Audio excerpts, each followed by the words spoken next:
জানিয়ে দেব গুরুত্বপূর্ণ আপডেট বাংলা সংবাদ। শুরুতেই সংবাদ শিরোনাম, পরে বিস্তারিত। শেখ হাসিনাকে দেশে এনে সবার সামনে বিচার করা হবে, ডক্টর ইউনূস। এরপর জানিয়ে দেব আন্তর্জাতিক ট্রাইব্যুনালে শেখ হাসিনা, কাদের সহ 23 জনের বিরুদ্ধে মামলা। আরও জানিয়ে দেব নৃশংসতার ন্যায় বিচারে শেখ হাসিনাকে দেশে ফেরানো প্রয়োজন। সর্বশেষ জানিয়ে দেব ল্যাপটপ হাতে সেনা সদস্যর ভিডিও, সেনাবাহিনীর বিবৃতি। এতক্ষণ শুনছিলেন সংবাদ শিরোনাম, এবার বিস্তারিত। তার আগে অনুরোধ থাকবে আজকের এই ভিডিও সম্পর্কে আপনার মূল্যবান মতামত। ভিডিওটি ভালো লাগলে লাইক, কমেন্ট ও শেয়ার করে সবাইকে দেখার সুযোগ করে দিন। শেখ হাসিনাকে দেশে এনে সবার সামনে বিচার করা হবে, ডক্টর ইউনূস। ছাত্র জনতার গণ অভ্যুত্থানে পদচ্যুত ও সাবেক প্রধানমন্ত্রী শেখ হাসিনাকে দেশে ফিরে এনে সবার সামনে বিচার করা হবে বলে জানিয়েছেন অন্তর্বর্তী সরকারের প্রধান উপদেষ্টা ডক্টর মোহাম্মদ ইউনূস।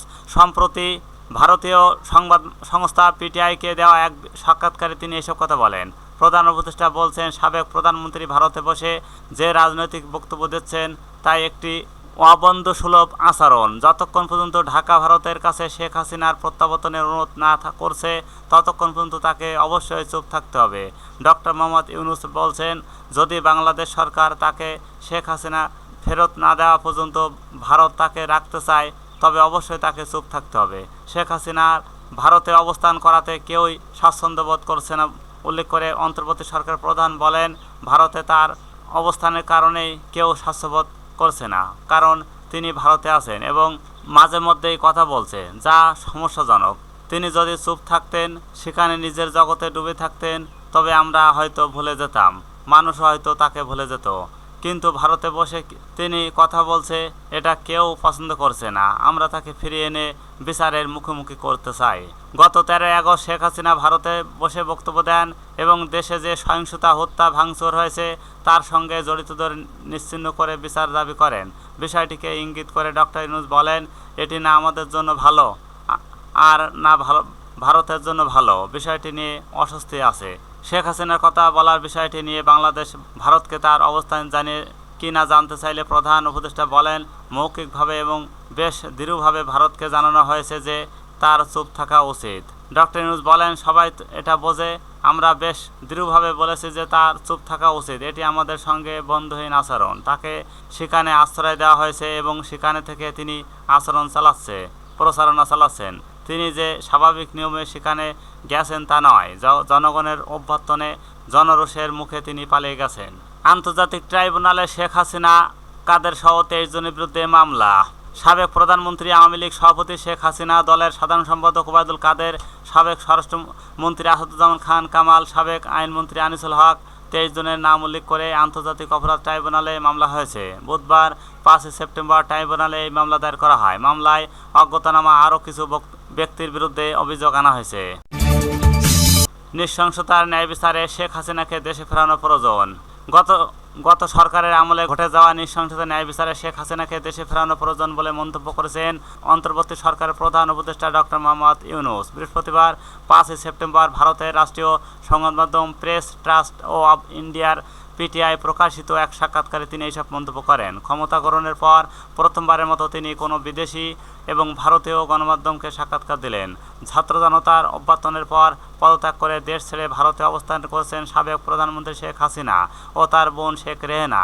তার পদত্যাগের পর বাংলাদেশের অন্তর্বর্তী সরকারের প্রধান উপদেষ্টা হিসেবে দায়িত্ব নিয়েছেন নোবেলজয়ী অর্থনীতিবিদ ডক্টর মোহাম্মদ ইউনূস।